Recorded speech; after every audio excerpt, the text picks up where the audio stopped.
Hi, everybody. My name is John DePietro. And I'm Bob Zagami with the Camper Report Show. Bob, I just want to say Happy New Year to you and to all our viewers out there. A whole bunch of new things going on, lots of exciting stuff as well.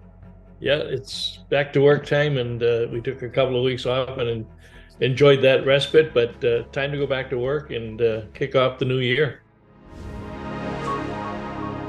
Hey, we've got a great show. Let's start off with the news because there is some really interesting stuff going on, such as, which has never been done before, as far as I know, an all female technician training class that's going to be happening at not one, not two, but three or four, five sites across the United States. It's being put together by our friends at RVTI, which is the RV Technical Institute, and RV Women's Alliance. RVWA. Talk You're about right. that, Bob. But they did a pilot class last year in August. It was incredibly successful. So they're building on the pilot class and expanding it to 5 different cities, which I'm sure some of these it looks like may be tied into a local dealer member that has got the RBTI has what they call affiliated partners around the country, where these dealerships have one price and they can train every technician in their company for a year. It's a phenomenal program for dealers. So I suspect that some of these locations are going to wind up being some of these larger dealers. What And are those Elkhart, dealers? Read off. You have the list there because I thought it was pretty diverse. well, they don't list the dealers themselves, but the But I mean, locations are cities. Dallas, Yeah. Oregon, Elkhart, Indiana, Jacksonville, Florida, and Camp Hill, Pennsylvania. Okay. And it's a 1 week class, right? Run 1 week class, and they will be exposed to propane, plumbing, electricity, appliances, generators, body and chassis, providing the working knowledge necessary to perform what we call the pre-delivery inspections. There you They'll go. be certified at the end. And I'll Now, tell you, in the last couple of years, with 500,000 RVs being delivered to new RV owners, that pre-delivery inspection program is absolutely vital because it catches a lot of those issues that a new RVer might not even know to look for. right. And the nice thing about the program is there's only 12 women per class. So It's individual small, it's attention. hands-on. But I would argue that every dealer in the country could hire one of these pre-delivery inspection trained technicians, Yep. because right now they're using more qualified technicians because they have to get these units ready for customers. So this gives them an entry level that's trained on the what to look for in those 5 systems. But the more expensive and the more complex jobs go to their more senior technicians. So they're able to broaden out the staff itself. Yep. Yep. Put the proper people with the proper training doing Right. the jobs. Right. So speaking of complex and expensive, as we segue from one topic to another, Ford already has the Lightning out there. GM's got the Silverado coming out, and Dodge has the Ram coming out. These three big automakers, along with Rivian and Tesla down the road, are going to be competing for the RV market with electric pickup trucks. I personally think they still have a long way to go before they're ready for prime time. What do you think on that? I think you're right, but I'm not sure that they're actually making this move for the RV industry. Yes, it was reported in the RV press, but the fact of the matter is, you probably got 80% of the pickup trucks that are on the road don't ever tow a damn thing, and You're right. they want to have a pickup truck to Yeah. do that. So that's really where they have to go for the first round. There is no question, though, that they are gearing up for it, but it may be a year or two away before they have the battery range or the towing capacity for a lot of the RVs that are going to be on the road. But we see Ford Lightning, and they got a second vehicle coming down the road, a less expensive one. But that Lightning now has had 3 price increases before when they announced it, because originally they said it would be under $40,000. Is now a base price of $58,000. It hasn't even come off the production line to speak of. The Silverado is probably going to be in the same range. Their big truck is going to be approaching $100,000. And the Ram information we won't know until later this week. Actually, you might know today, the day that we're taping, the CES show is taking place in Las Vegas. And that's where Ram has chosen to unveil its Yeah. electric vehicle. Yep. And then you still have those two independent, Rivian and Lordstown, that are shipping. In fact, I went by a Rivian today, and first time I saw one on the road, and a nice looking vehicle. Yep. But again, wasn't towing anything. I mean, Well, you go down the road. I mean, the Rivian has a little distinctive look. It's got those circular headlights and that type of thing, but it looks the same. Also, we can't leave out Elon Musk. Right. They've got the Cybertruck the Cybertruck that was promised in 2021. Yep. He says will now start reaching customers by the end of 2023. So that'll be another competitor. And there are people working off different accessories for that truck. So that gives you really, when you look at it, you got two from Ford, one from Chevy, one from Ram, Rivian, Lordstown, Elon Musk. So you're gonna have 7 pickup trucks. Right. So it's going to be a battle for the dollars, that's for sure. My big concern with that is when you add towing, what does it do to the range? Because right now, from what I understand, most of the range estimates are not towing anything. So what is it going to do when you add several thousand pounds in the back? What is it going to do to your range? Are you going to have to go from one charger to another to make it to a campground? Who knows? But that's the great part about the estimates are that it's going to kill the range of the vehicle by 50%. Right. So if you got 300 miles coming out the factory, you throw a trailer on it, you got 150 miles. That's not a lot of mileage. But the other more important issue is the charging stations themselves. They're building charging stations for cars. Nobody has taken into consideration RVs. Because you're going to, first of all, you're going to need a lot more space. It'll have to wind up being something like a gas station where you pull through. So now all of a sudden you're taking up the space where you could have put 4 or 5 electric car chargers. But for RVs, you're going to need that much space of 5 to have a motorhome or to have a truck and a trailer. Now, because I own an electric car, I have a little bit more knowledge than the average bear on this here. However, most of the charger setups are horizontal setups, not pull-throughs, but there are some new ones coming out that are pull-throughs, so that if you're towing, you can pull the truck right up to the charger. And again, you're going to have the overhang, depending upon the size of the trailer that you're carrying, in the back. Now, will that impede the flow of traffic in the area where you're charging? Who knows? So, down in northeastern U.S. in the Pennsylvania area, a lot of the big gas station chains are putting chargers in. You got your gas pumps, your Wawas, and your Sheets, and your other companies like that. But it's going to be very interesting to see once these EVs are towing small trailers, what's going to happen to the logistics of the power. And it's interesting because when you look at this last cold spell that went through the country, there were a lot of people that got stranded. There was one couple that had to stop 6 times in one day to keep their vehicle charged up. So there's some real question marks. They're not towing anything. Right. No, right. I know in my own case, my range has decreased by 50%. Instead of 220 miles per charge, I'm getting about 140 or 150. And that's a sedan. And that's a sedan. You're not towing anything. I'm not towing anything. So if you're not going to be towing a trailer that much in the cold weather unless you're moving it from a cold weather territory to, like going from from Canada to Florida or Maine to Florida. But look at the EV/RV. The EV/RV market is changing every day. So stay tuned to us here.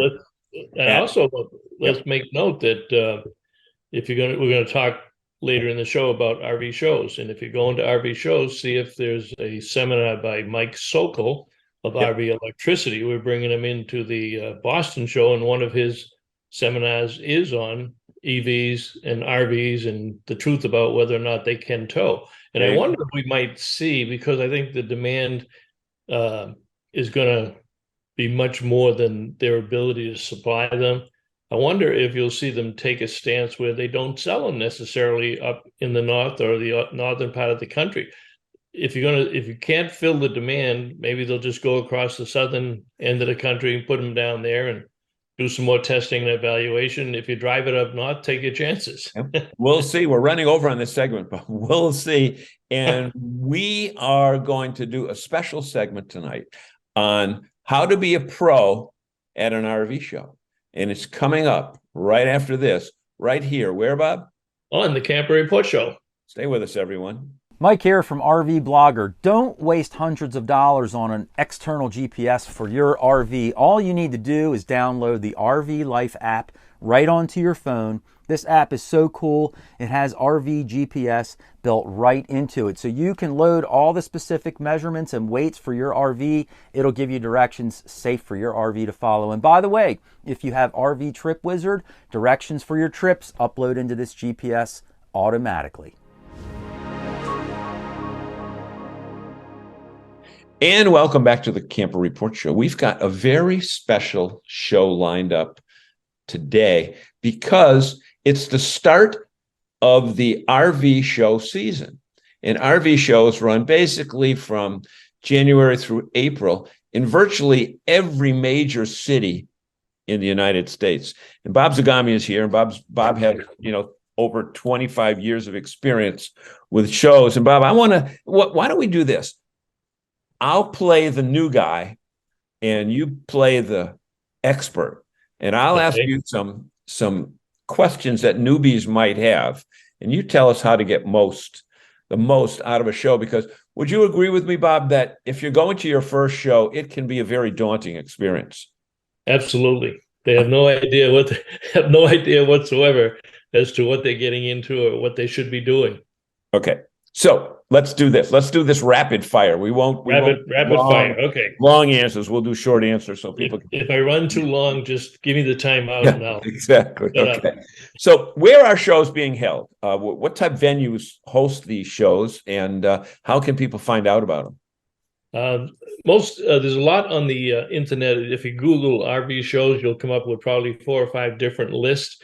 Around January, you'll start up in the Northeast or the northern sector, not so much outdoor shows. They're indoor venues such as a convention center or an exhibition center where you'll have indoor, it'll be warm and wide open and plenty of RVs to select from. Many dealers, 1 dealer, 2 dealers, what? It varies by the type of a show. You could have something in the Northeast where we might have 12 dealers and 300 RVs to something like the Florida Super Show that is January 18th to 22nd, that you could have almost 1,000 RVs. Okay. And run for 5 days. Take our course. So that's why it's important to look locally. And then there are some dealers that do their own show. They're big enough that they can do their own show. Okay. Do they charge a fee to these shows? Can you get a discount? Can you get in free? I like discounts and I like free. I don't like paying retail. Some of the dealer associations in the country do in fact have free shows because they're well funded. Others, probably the going price right now seems to be in the $10 to $20 range for an adult ticket. Children, oftentimes under 12, are free. And that in most shows, a lot of shows they'll allow you to come back a second day if you ask the promoter and say, I didn't see everything today, or I'm going to come back tomorrow and finalize the purchase. Okay. How much time should a person expect to spend at a show? Again, the size-wise, but I think a minimum probably of 4 hours. So you spend a whole morning or a whole afternoon. The larger shows, like a Hershey or like a Tampa, those shows, you're going to spend at least a day, and in many cases, 2 days. Now, when you go to a show, like the people behind you, that looks like the show. I think that was the Hershey show. That was Hershey, yep. Dressed casually. Is that pretty much the attire? Very casual, walking, right? Very casual. You're going to be doing a lot of walking. You're going to want comfortable shoes. You're going to want a couple of water bottles in your package. You might want to bring some snacks with you, but you want to be casual. And in the real severe winter areas, they'll have coat checks so that you don't have to walk around inside a 70-degree hall with a winter jacket on. Winter jacket. Okay. Now, if I already own an RV and I go to one of these shows and I want to trade, I want to talk to the dealers, or either a dealer I know or, a new dealer, is there any particular information that I should bring along with me to make that transaction go easier? You should have a folder with you, and in that folder, you will want pictures. You don't have to be a professional photographer. Smartphones are fantastic. You want to take several pictures of the exterior, several pictures of the interior. Make sure you have good lighting. Put on all the lights. Have good lighting. Open up the shade so there's good lighting so that they can see the condition, both interior-wise and exterior-wise. Bring any paperwork you have. If you have a loan on the RV, bring your bank paperwork, bring a bank payoff amount so that they can look at that. If you have titles, bring a copy of the title so that they know you own the unit outright. Anything relating to the RV itself, because they'll be able to give you a much more detailed trade-in offer if you're going to be trading it in. So you want pictures, you want paperwork associated with it, and any bank payoffs and titles. And maybe bring your own camera so that you can take pictures of the product that's available that's interesting. Right. Take pictures of yours before you go to the show. Take the camera with you. And I always like to start by shooting right by the door. Every RV has a nameplate of the dealer and the model number and the manufacturer. So make that your first picture. So as you're going through the pictures, you're not going to remember everything when you get back home from the show because you're going to see so many vehicles. But that door, that plate by the door is going to tell you who the manufacturer was, perhaps who the dealer was, what the model was on that. So then you can go back online, check floor plans, check options and accessories as you start to narrow down the choices. Now, the show right behind me, you can see there are units that you drive, you get in, drive, and there are other ones that you tow with a pickup truck or a big SUV. So we've got drivables and towables, but within each of those categories, there are several other subsets. Talk about the major types of drivables and then the major types of towables, would you? Yeah, they use a system, they call them Type A, Type B, or Type C. You see, some shows might still call them Class A or Class B or Class C. There's no real logic to it other than the fact that it's grown that way through the years. But the smallest of the motor homes would be your Class B or your van campers. And they look like little small vans, but outfitted for a full motor home. They'll have a dry bath, they'll have a bedroom, they'll have a kitchen. So they're legitimate motorhomes. And van campers are very popular. They're a little bit smaller. They have a top that'll pop up, a little shorter range. Those might be in the 17 to 20 foot range.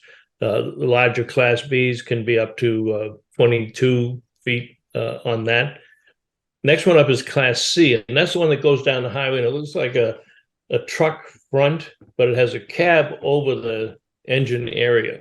And that's usually a bed or an entertainment center. So you can always recognize the Class C by that type of configuration. And they can go anywhere from 22 feet. Now they're up over 32, 33 feet. Yep. The Class A is what looks like a box, or some people call it a bus. It's not a bus. It is a square shape, rectangular shape. And those come in gas models or diesel models, and they would be anywhere from 24 feet to 45 feet.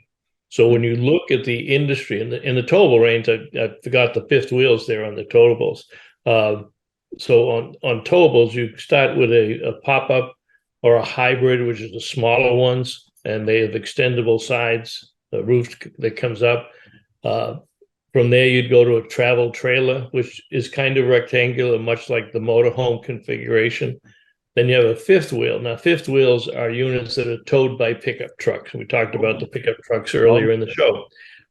Those are hooked onto a pickup truck, and then you'll hear the term of toy haulers. And yes, they do allow you to take your toys with you, but they're multi-purpose vehicles. If you're not into the outdoor adventures that require ATVs or side-by-sides, you can do other things with the garage. So those are trailers. They may be a trailer, they may be a motorhome, they may be a fifth wheel, but they come with a garage.